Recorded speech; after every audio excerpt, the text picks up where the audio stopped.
Mesdames, Messieurs, bonjour, merci d'avoir répondu à notre invitation. Moi je resterai peu parce que j'ai une émission tout à l'heure de radio et je me ferai gronder si je m'exprimais trop avant. Et je ne crois pas qu'il y ait un tarmac encore entre maintenant et 18 heures, donc il faut quand même que je garde mes arguments. Bon, la campagne législative a pris une certaine animation grâce à vous, puisque les échanges se font par l'intermédiaire des médias. Et par conséquent, on peut penser qu'on va bien s'avancer vers le cœur des sujets qui sont en débat. Pour ma part, donc mes camarades interviendront sur chacun des points sur lesquels c'est notre tour d'interpeller les gouvernementaux actuels, puisque nous avons été copieusement nous-mêmes interpellés pendant la semaine précédente, et puis c'est tout. Et depuis, bon, disons que le vocabulaire, des fois, va sans doute plus loin que ce que les gens pensent. Je l'espère pour eux. Le pire serait évidemment qu'ils croient à leur propre propagande, parce que alors on pourrait finir par croire que notre pays est au bord d'une guerre civile, ce qui n'est pas le cas. Cependant, dans la petite part qui me revient à l'ouverture de cette présentation, je voudrais vous dire mon inquiétude sur les glissements que j'observe dans le vocabulaire. Le président de la République, sur son premier tarmac, commence par dire qu'aucune voix ne doit manquer à la République, comme si la Macronie était à elle toute seule la République, comme si tous les autres en étaient des ennemis, ce qui est plus ou moins lourdement suggéré et par lui et par ses amis. Et de là, nous sommes passés à des choses beaucoup plus précises. Monsieur Ferrand, qui est quand même président de l'Assemblée nationale, qui a dit apparemment il n'était pas sous LSD comme il nous reproche d'y être nous, qu'une cohabitation n'était pas envisageable. Et on voudrait savoir pourquoi et qu'est-ce que ça veut dire. Une cohabitation, si le vote des Français en décide, aura lieu. Et la formule de M. Macron disant « aucun parti ne peut imposer le nom d'un Premier ministre », nous la prenons pour l'instant pour, disons, une sorte d'évidence, mais pas pour une décision. Il ne faudrait pas que M. Macron prenne trop les habitudes de M. Trump. Et les propos de M. Ferrand ne sont pas du tout rassurants. Une cohabitation aura lieu si nous sommes majoritaires. Et le président de la République devra s'y soumettre, ou bien se démettre, comme on le disait dans la Troisième République. Parce qu'en démocratie, il ne peut pas y avoir d'autres règles que celle-là. L'élection est maîtresse de la vie politique de notre pays. Si je m'alarme de la phrase de M. Ferrand, que je n'aurais pas relevée sans cela, c'est qu'elle vient à l'intérieur d'une série de déclarations de ce type. Et j'observe que ça commence à aller très loin, puisque l'un dit je peux me dispenser de nommer la personne désignée par la coalition majoritaire. Le suivant dit en toute hypothèse, il n'y aura pas de cohabitation, donc même si on est majoritaire. Et apparemment, ça continue, même si on est minoritaire, puisque M. Bayrou dit que dans cette hypothèse, nous n'aurons pas la commission des finances à l'Assemblée nationale parce que nous sommes dangereux. Alors là, ça va trop loin. Hein. Il faudrait que... Imaginez-vous que l'un d'entre nous ait dit le 10e de ça, hein, à propos du président de la République et des autres. Hein. On aurait le cœur éploré des indignations surjouées, on nous mettrait en cause, on ferait comme si ce ne sont pas des paroles très graves à l'égard de la démocratie. Donc moi, je les invite tous à baisser d'un ton et à accepter d'être interpellés, accepter de répondre, comme nous-mêmes nous le faisons. Nous sommes interpellés, nous répondons, il y aura des réponses dans un instant et il y aura des interpellations. Ça m'amène à attirer votre attention sur une évolution du discours gouvernemental.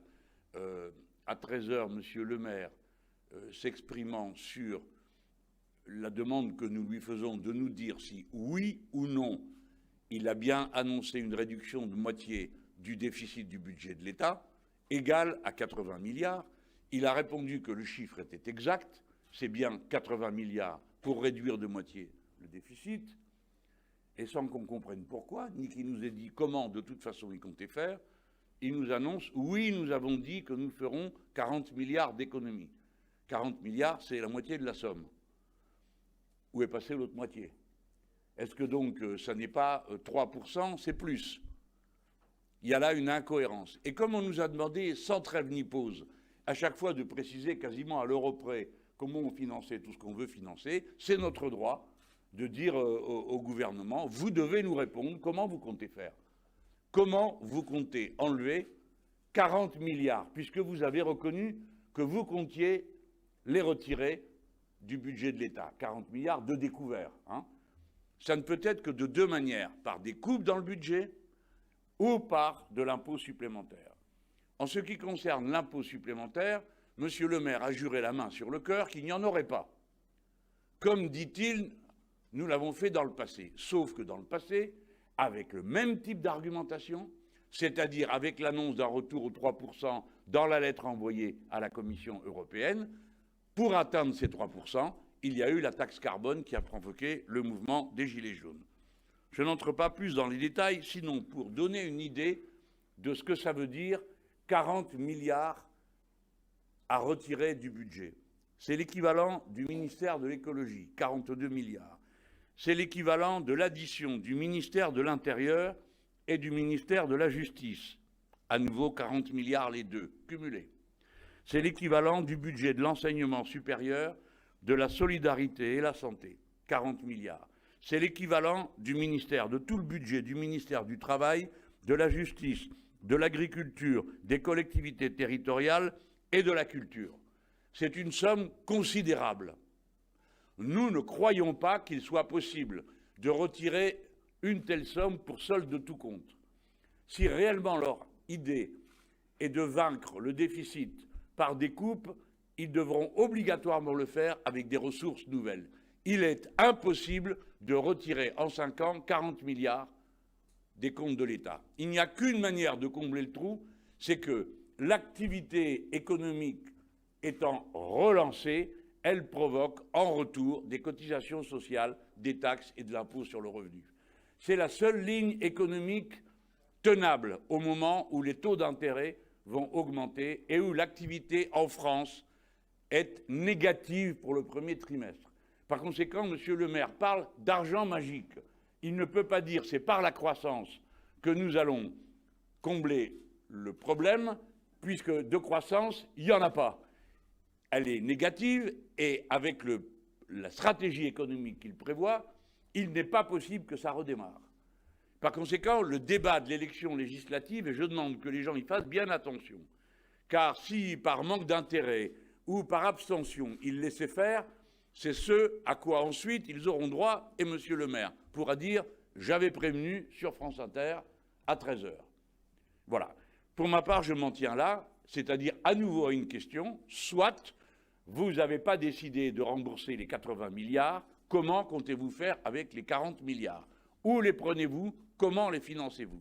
Voilà, nous avons déjà présenté tout notre financement, nous avons une émission qui peut resservir, et nous avons eu à plusieurs... Et s'il le faut, si on nous le demande, on refera une conférence spéciale pour expliquer le financement de l'ensemble du plan, que je résume en 2 mots, 250 milliards de dépenses qui, une fois le circuit économique bouclé, produisent 267 milliards de recettes. Cette boucle est une boucle assez classique. Nous l'avons obtenue en confrontant nos chiffres à la matrice de la Banque de France, qui entre-temps dit que nous ne devons pas avoir d'illusions techniques. Alors ils s'en prennent autant pour eux, parce que c'est sur la base de leur propre chiffrage que d'habitude ils font des revendications, des recommandations de baisse dans le budget de l'État, etc., etc. Voilà. Donc tout ça, il y a donc 2 cohérences. L'une, le rétablissement des comptes publics par de l'austérité. L'autre, la relance économique, de manière à permettre à la fois la bifurcation écologique et le mieux-être de tout le monde.